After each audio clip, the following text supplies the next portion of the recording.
coming. And what we'll do is have our concluding speaker today is really going to give us a nice overview of what's going on more in the local regional area where we have the wonderful two speakers this morning.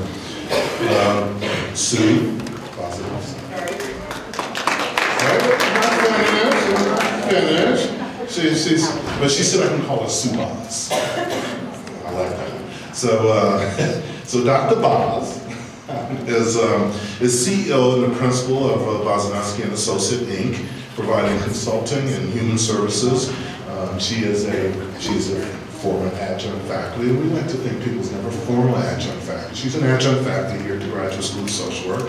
She got her PhD here at the Graduate School of Social Work, and has since then been doing a lot of work in the area of aging, a lot of consulting with organizations and governmental agencies here in the area around that, and is also facilitating a certificate program here in the area that she's collaborating with UCCS on gerontology. So we're really pleased that she was able to come and really provide us with a local perspective on what's going on in the area of aging. Dr. Sue.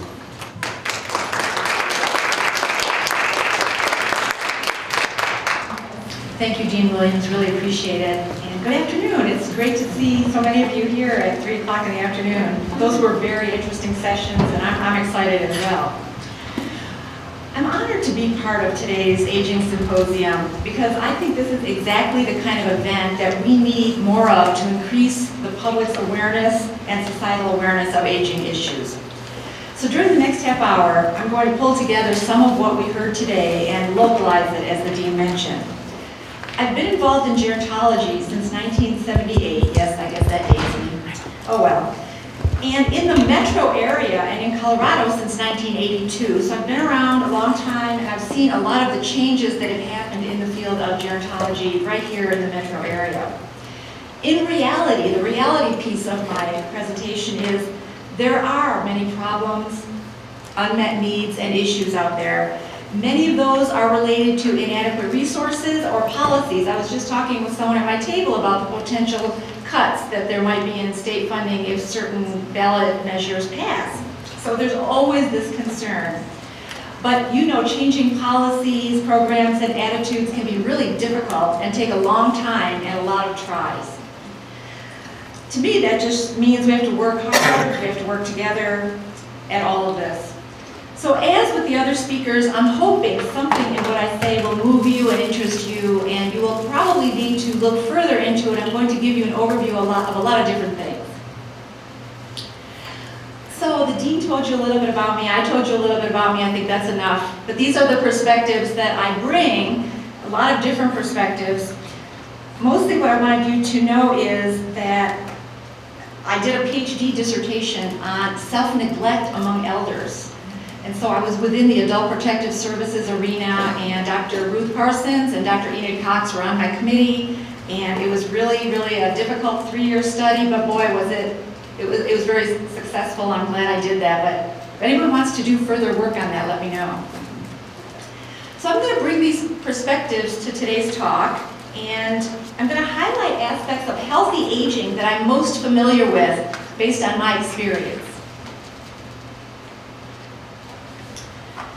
So I'm going to cover the trends, the successful programs and initiatives, key issues in our area, and ideas for preparing our region for the aging of the population. Okay, so the lifespan is longer now. What shall we do with that 1/3 of our lives? As Dr. Morrow Howell said earlier, some are calling it the 3rd age, some the 4th age. What are we going to do? We need to think about that. Also, most of us will experience caring for an older person at some point. Are we ready as individuals to do that? Even those of us who work in the field, are we ready? So another thought for you to consider. The majority of those people over 85 are going to need to spend some time in a long-term care facility. Have we thought about this? Have we written down our desires? I just went to the session on end-of-life decision-making with Pat McKee, Denver Health. And there are a lot of things that could be decided for us if we don't have those things written down. So just some things to think about. unknowns, instabilities, uncertainties, our crazy making, I know that may not sound professional, and serious. When I talk to seniors, providers, government people, the one thing that drives everyone crazy is the uncertainty. We don't know from year to year how much money we're going to get. This year there was no Social Security increase, cost of living. Those things really affect people's lives. So those are some of the things we need to think about when we're looking at aging. Insecurity about the future is a really big issue, particularly for baby boomers. Although if you ask my son who's 22 and other 30-year-olds, 20-year-olds, they're pretty far removed still, but the boomers talk about, my goodness, do I plan for a pension? Am I going to get money when I'm older? We don't know. We kind of hear that things are going by the wayside. But anyway, there's threats to Social Security and Medicare, and there's a lot of concern about that. In Denver, we did a study of baby boomers in 2004. We dubbed the baby boomers the anxious generation. Very nervous, expressed a lot of concerns and fears for the future. And I know my parents have pensions. I wonder if I'll be in a similar situation as them. Kodak and General Motors are different than having a consulting business and having worked here and there for the government here and there.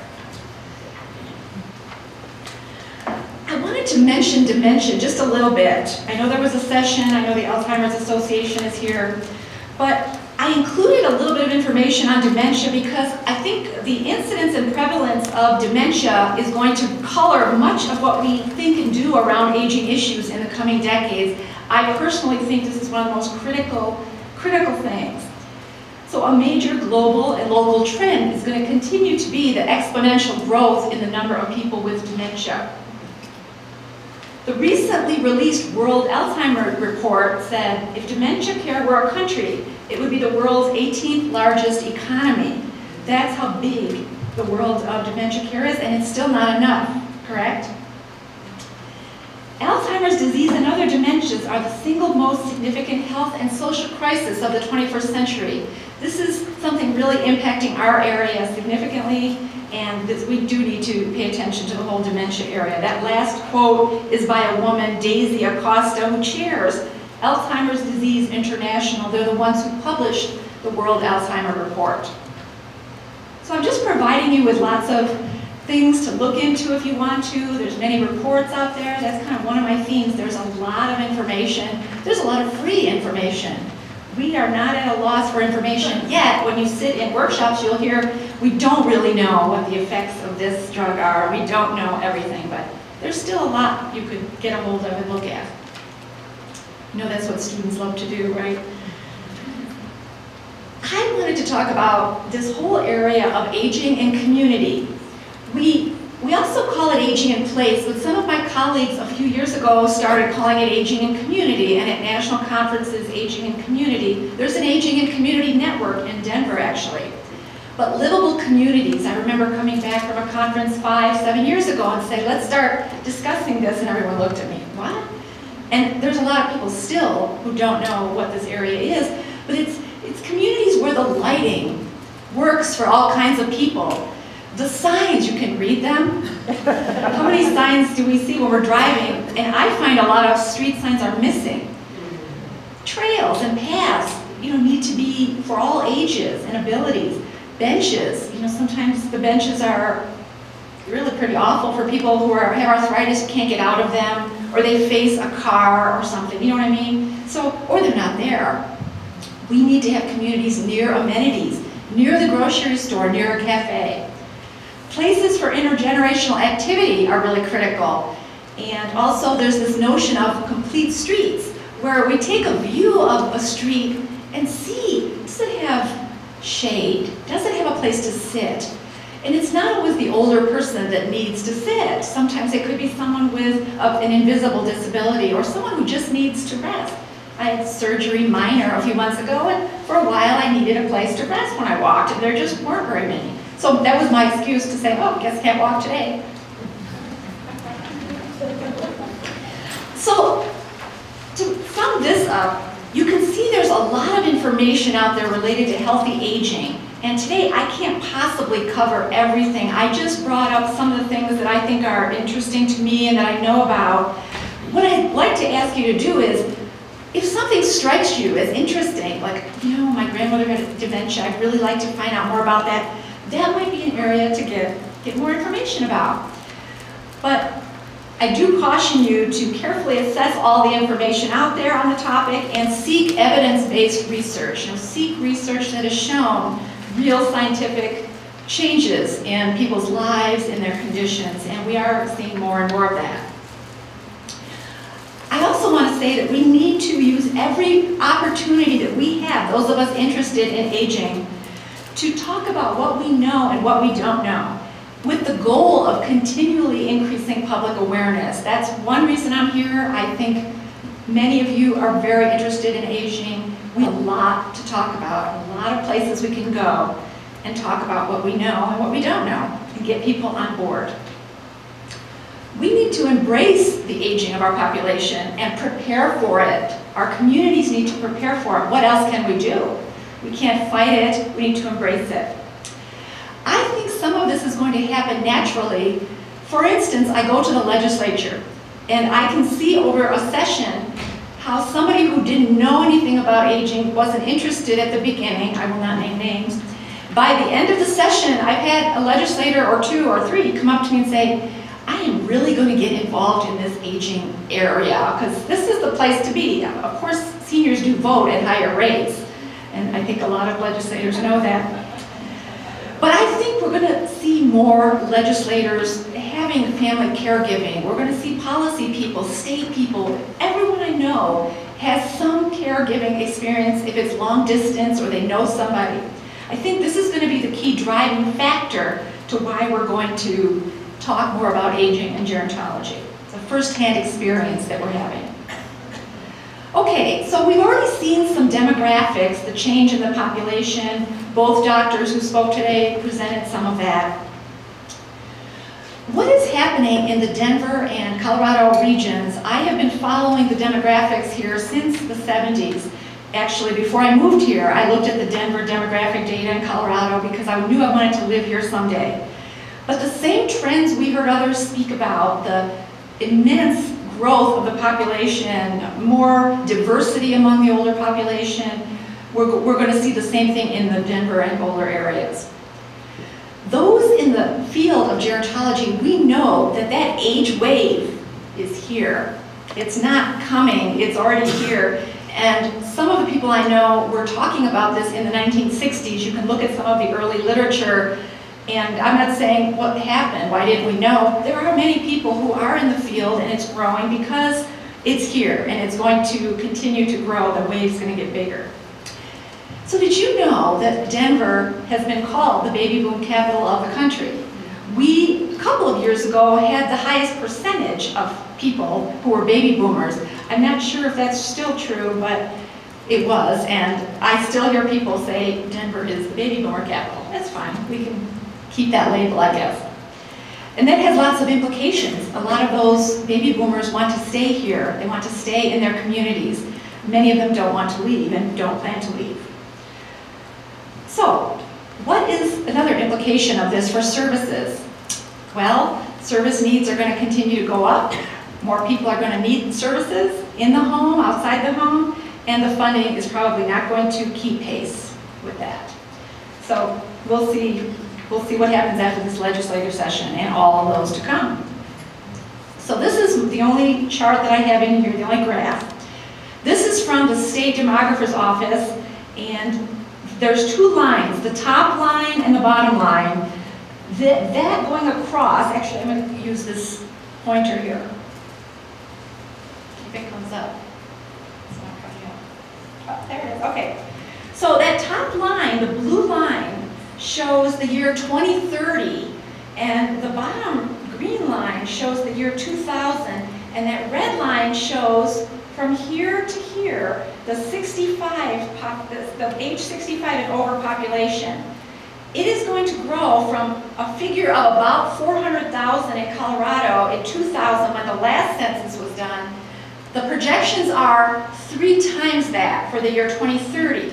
So we expect 1.2 million seniors, if you use 65 and over as the cutoff, by the year 2030. That is a huge, huge increase. And I think we also heard that the 85 and over population and the 100 and over groups are the fastest growing age groups, actually. So what are some of the key issues in the local area? Just going to touch on a few. I think we could have a whole course on this. I see some of you nodding.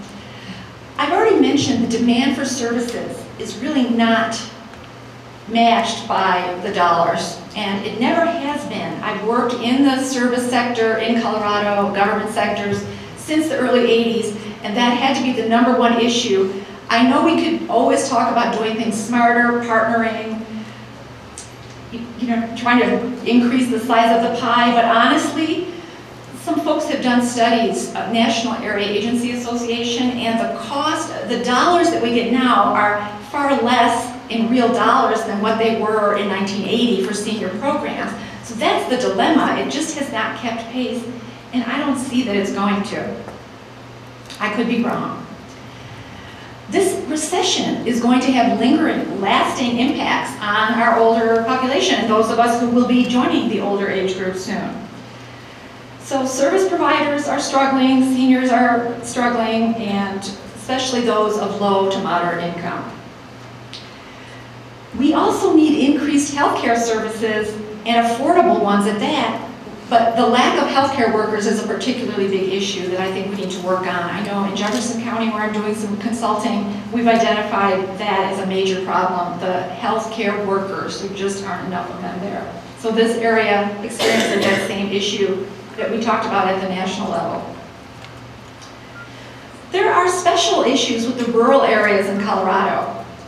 They cost more, there's big travel, there's travel distances that are far and wide, and the weather and vehicles, there's so many issues that our state has, our Denver area has. Denver is kind of a microcosm of the whole state.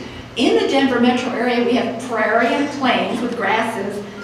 We have suburbs, we have inner city, we have outer rings of the city, we have foothills, and we have some mountainous areas. We have it all. Maybe there's probably more than that I missed. A number of those fall into rural categories. So we have those special rural issues here. And then another key issue I think that we talk a lot about is accessing up-to-date information and assistance. And I'll talk a little bit later, but for instance, the DRCOG Network of Care website and phone assistance is one attempt to try to improve accessing information. So these are just some of the local issues. Another issue we have, because we have so many suburban areas in the Denver metro area, many communities are designed for isolation. A lot of seniors end up in their 1,500 to 2,000 foot square homes. Some might be brick, whatever they are, with driveways and big yards. And a lot of older people, that's how we find them when Adult Protective Services or Boulder County Services, or when somebody goes out, they're trying, but then the weeds grow 3 feet high. So it's really hard to talk people into moving into a different kind of place. We have a Western attitude, we really do, of self-reliance and independence.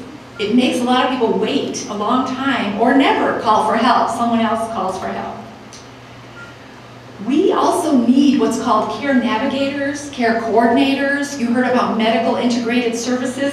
Those are some real buzzwords. Getting people to talk and communicate. May have to be in writing, may have to be at meetings, all of the above. But we do need more of these kinds of people here, care navigation, care coordinators. So one resource I wanted to suggest to you on this whole area of design, I forgot to mention, of communities, there's a book called Elderburbia, which is kind of all the rage right now. But Elderburbia by Phil Stafford, I believe he's at the University of Indiana, it talks about aging in America and how the aging of the suburbs is affecting life for older Americans. Okay, I'm going to switch now to some successful initiatives. And I wanted to please ask you, if I don't mention your program or something you know about, please understand. I didn't have time to talk about everything. As a matter of fact, when I looked at the agenda and list of speakers today, I went, oh yeah, that program, oh yeah. So there's lots of programs and initiatives. I'm just kind of highlighting those that I happen to know quite a bit about. So there's many examples of good, innovative, needed programs all over the Denver area, all over Colorado. I couldn't possibly begin to cover them right now. But I did want to highlight what DU, Graduate School of Social Work, is doing. From my heart, this symposium is a really great step, and I think there has been one before, there may be more. We really need to acknowledge that this is a big deal, and it's very wonderful to have this type of symposium. I happen to know that the Graduate School of Social Work and the gerontology programs here at DU have been a part of the community for decades. Lots of partnering, lots of research, students placed everywhere. I meet fellow students and colleagues and all over the place, everywhere I go. So it's quite a great collaborative network of colleagues. And then, I don't know if you saw the last University of Denver magazine, but the chancellor has a letter in there. And I thought, if you haven't seen it, you should check it out, because there's a paragraph talking about the population growth among older people and how the Center for the Study of Aging will be coming up. It doesn't give a whole lot of detail, but then there's another page on that talking about a multidisciplinary center, and I don't know the details either, but wow, this is the buzz in the aging community when it first came out. It's going to be awesome, and congratulations, that's going to be really exciting. What a resource. Now these are my loves, okay, I'm just going to be real honest. Planning, community level planning, so I got to come clean. These successful initiatives, I urge you to think about if you're interested in finding out what the key issues are in your town or city or county or the region. There's all kinds of efforts. There's even a statewide planning effort. I know that could mean more meetings, but so the Jefferson County Strategic Plan for Aging Well is one of them. We've been working on this for 2.5 years. We'll actually have goals, objectives, and action steps, and we've gotten people to sign up. Which agency is going to take the lead on developing a partnership between RTD and the transportation providers in Jefferson County. We went to that level. The Boulder County creating vibrant communities in which we all age well is another example of a fantastic plan. I know they're working on updating that, but if you live or work in Boulder, that would be something to get involved in, because we're developing plans, and everyone I work with says, let's not put these on the shelf. So there's this big feeling of, we don't want any of these to, the time is now to do something with these plans. Denver's Age Matters initiative is another planning effort in Denver. So Denver has something going. Right now, I believe the area agencies on aging, there's 16 in Colorado covering every county, are developing 4-year plans on aging. Find out about it, get involved. The State Office on Aging is going to be developing a 4-year plan. I am sure that they would be willing to embrace having other people at the table. Then this Silverprint, Colorado. This was a follow-up to the White House Conference on Aging in 2005. It's still going, it's struggling, it's limping along, but the group now is talking about forming a 501c3, and maybe that'll happen. But it's to keep alive the recommendations that a delegation of Coloradans took to the White House Conference on Aging for Colorado. And we got some commendation at the state for that from the federal government. So there's all kinds of things, and if you want to talk to me, my information's at the back. Send me an email, I'll send you contact information on any of these things. More than you can imagine to do. Okay, this livable communities, senior healthy communities. I wanted to highlight Dr. Cog here, where I worked for 10 years. You can go to the Dr. Cog website.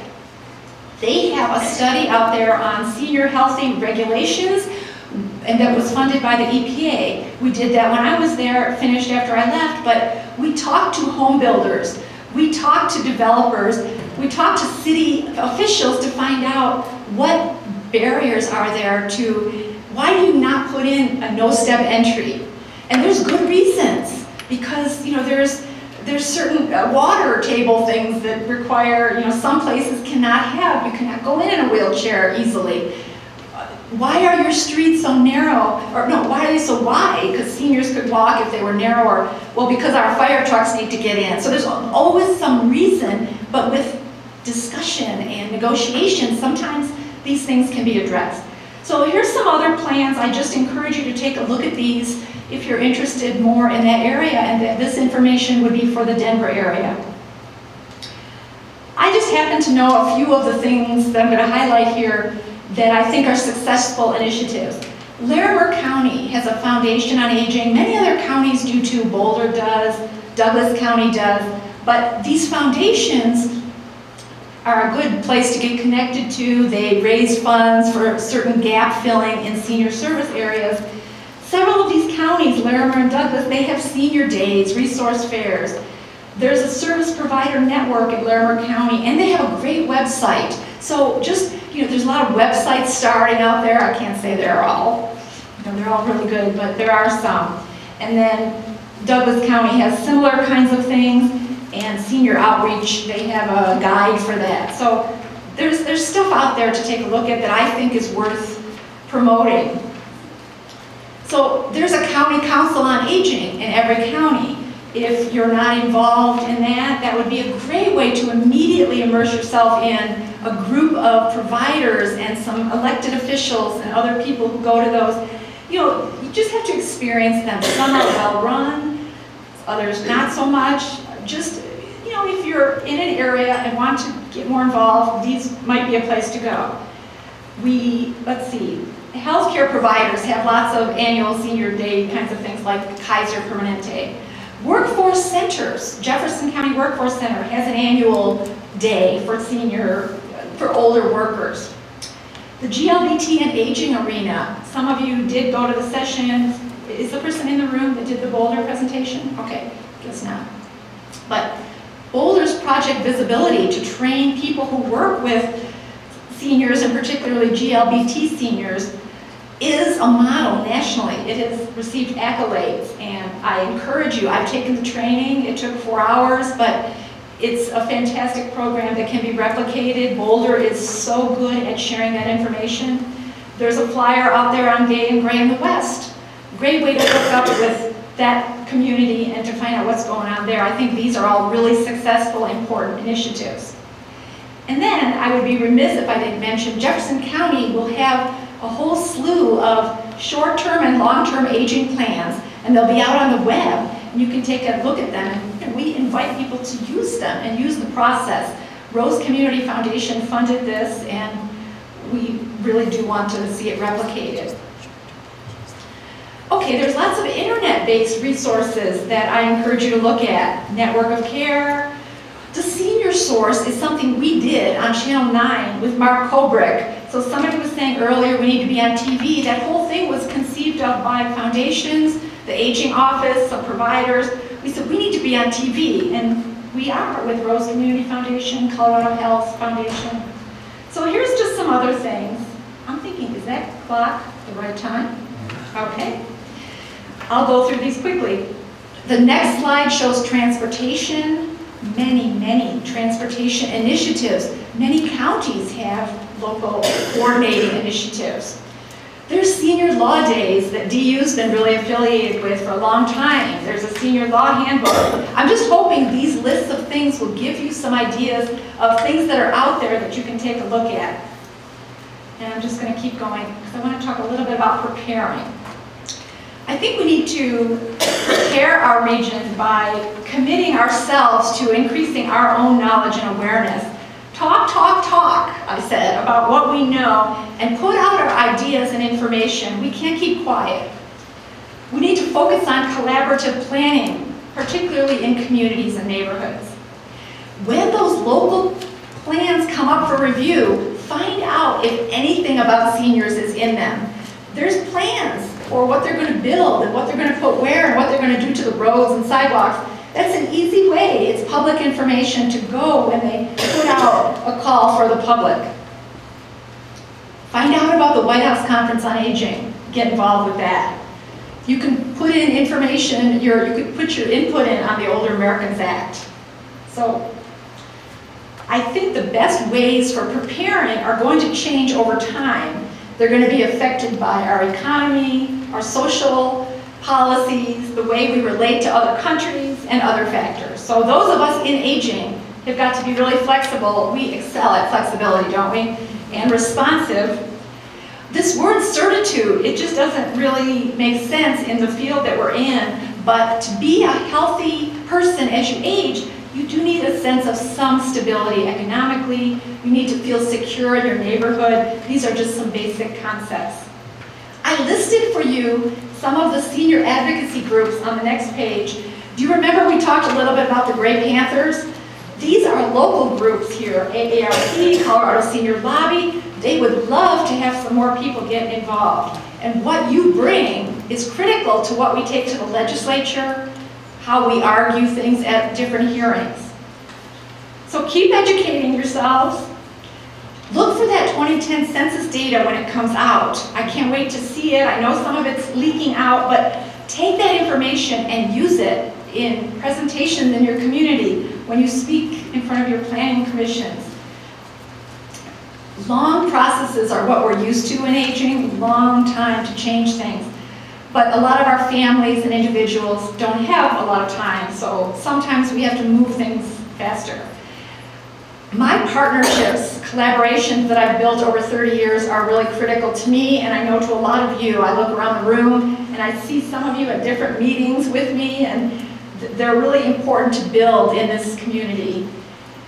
And look for organizations that have similar or the same goals and missions and visions. What else do I want to say? Wow. I think I'll just end with the last thing that I wrote, quote by Subhas. I think we all understand that if you have lots of money, your choices are fairly limitless in many life arenas. You can buy anything, goods, services, can't buy good health, of course, but suitable housing, transportation, and assistance will more likely be able to be found and paid for. But how can we offer, as a society, reasonable options and choices for those who are of low to moderate means? So how we answer that question, how do we serve the low to moderate income, really reveals our values and priorities, but it's also going to impact each of our individual lives. So with that,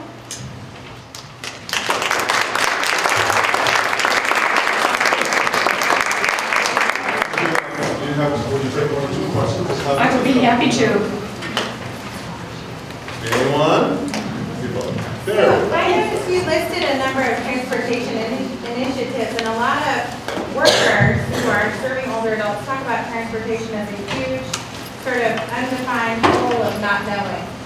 Are we doing a better job? Do you think that we'll continue to grow?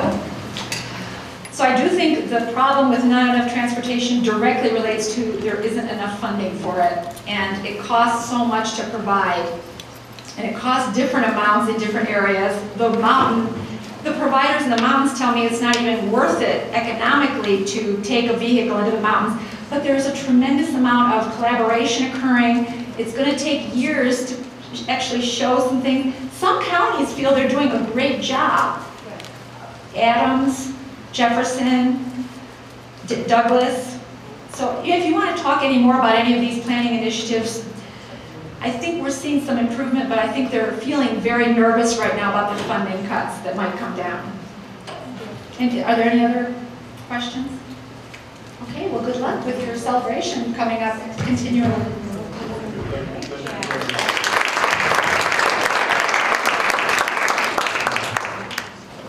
Again, this has been quite a day. So, and just before the last thing I would like to say is, I want to again thank you everybody for coming, and I hope that you found that it was intellectually stimulating and also will give you a passion to go out and continue to do the work you're doing.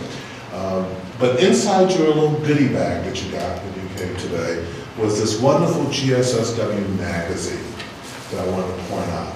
And if you look on page 1 of that wonderful magazine, you will see a list of the rest of the events for the 80th anniversary that we're going to be celebrating this year.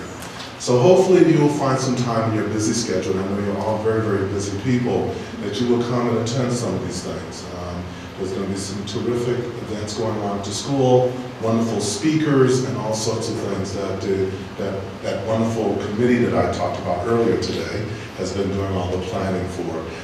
That's on the back of your program, that group. So thank you very, very much for coming. We here at the Graduate School of Social Work is really happy and excited to partner with you. And have a wonderful group of speakers and enjoy the rest of your day. And hopefully we'll see you here again at GSSW. Thank you.